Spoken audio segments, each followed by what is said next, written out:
Saya Putri Puspitasari dengan NIM 1904015063 Fakultas Farmasi dan Sains UHAMKA. Di sini saya akan memenuhi tugas praktikum farmakognosi bahan sediaan alam. Saya akan membuat simplisia. Tanaman yang saya pilih adalah daun pepaya.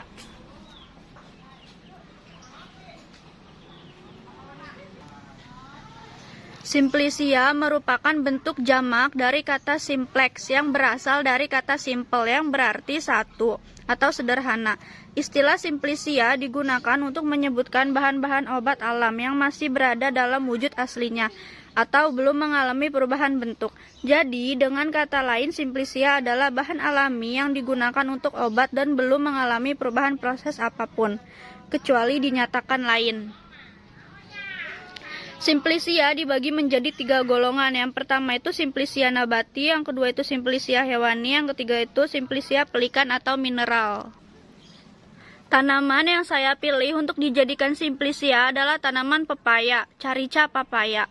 Sebagai tanaman daerah tropis, tanaman pepaya terkenal kaya akan khasiat untuk kesehatan. Hampir setiap bagian pohon pepaya mulai dari buah, bijinya hingga daun pepaya bisa dimanfaatkan. Tanaman dengan nama latin Carica papaya ini merupakan tanaman yang memiliki rasa pahit. Namun di berbagai daerah, khususnya di daerah saya, Kabupaten Tangerang, banyak sekali orang yang memanfaatkan daun pepaya ini sebagai lalapan. Khususnya daun pepaya yang masih muda. Namun sayangnya banyak orang yang terkecoh akan rasa pahit daun pepaya sehingga enggan mengkonsumsinya. Padahal rasa pahit tersebut adalah salah satu faktor yang membuat khasiat daun pepaya begitu mujarab. Di antara sejumlah manfaatnya yaitu untuk obat demam berdarah, untuk obat anti malaria, meningkatkan imunitas tubuh, menurunkan tekanan darah, melancarkan produksi ASI. Tahapan pertama pembuatan simplisia adalah proses pengumpulan bahan.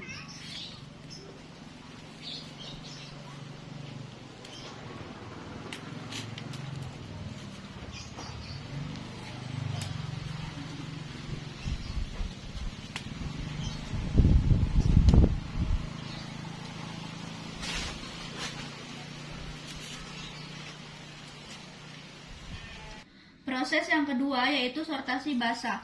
Tahapan ini perlu dilakukan karena bahan baku simplisia harus benar, artinya berasal dari tanaman yang merupakan bahan baku.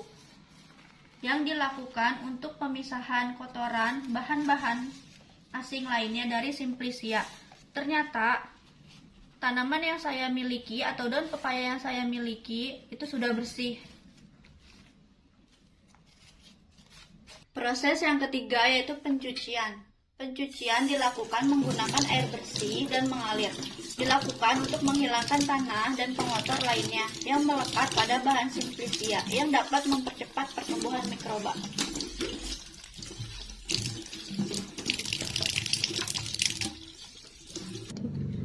Proses yang keempat adalah proses perajangan. Proses ini dilakukan untuk mempermudah proses pengeringan, pengepakan, dan penggilingan.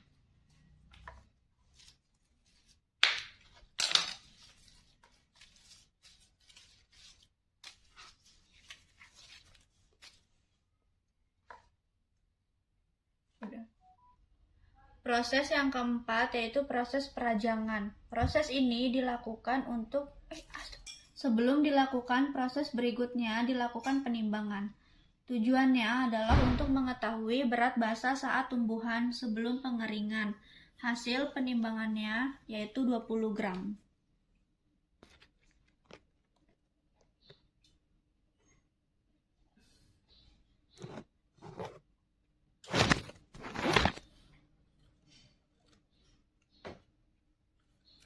Proses yang kelima yaitu pengeringan. Tujuannya, pengeringan untuk mendapatkan simplisia yang tidak mudah rusak, sehingga dapat disimpan dalam waktu yang lebih lama, dengan mengurangi kadar air dan menghentikan reaksi enzimatik, akan dicegah penurunan mutu atau kerusakan simplisia. Menurut persyaratan obat tradisional, pengeringan dilakukan sampai kadar air tidak lebih dari 10%.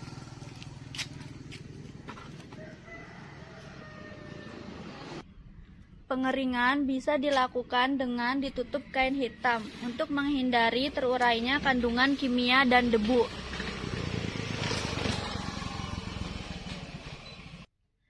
Proses yang keenam itu sortasi kering. Tujuannya untuk memisahkan benda-benda asing, seperti bagian-bagian tanaman yang tidak diinginkan, dan pengotor-pengotor lain yang masih ada, dan tertinggal pada simplisia kering.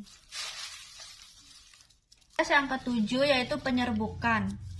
Proses ini dapat dilakukan dengan cara menumbuk atau dengan di blender bahan simplisia. Tujuannya untuk membentuk simplisia menjadi bubuk atau serbuk, sehingga mudah dilakukan proses penyimpanan.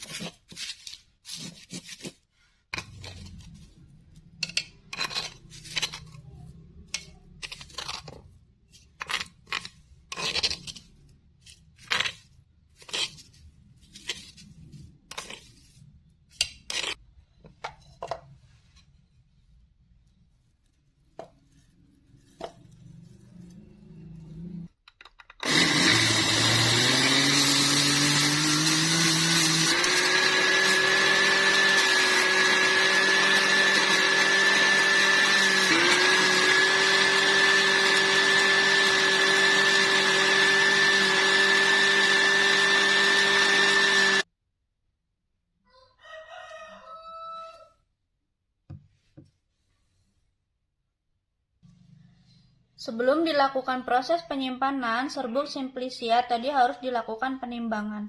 Tujuannya adalah untuk mengetahui berat kering dari simplisia. Berat bersih dari simplisia yang saya miliki yaitu 11 gram. Proses ke-8 yaitu penyimpanan atau pengepakan. Wadah harus bersifat tidak racun dan tidak bereaksi inert dengan isinya sehingga tidak menyebabkan terjadinya reaksi. Serta penyimpanan harus ada warnanya, baunya, rasanya, dan sebagainya pada simplisia. Jadi wadah yang tepat adalah botol kaca.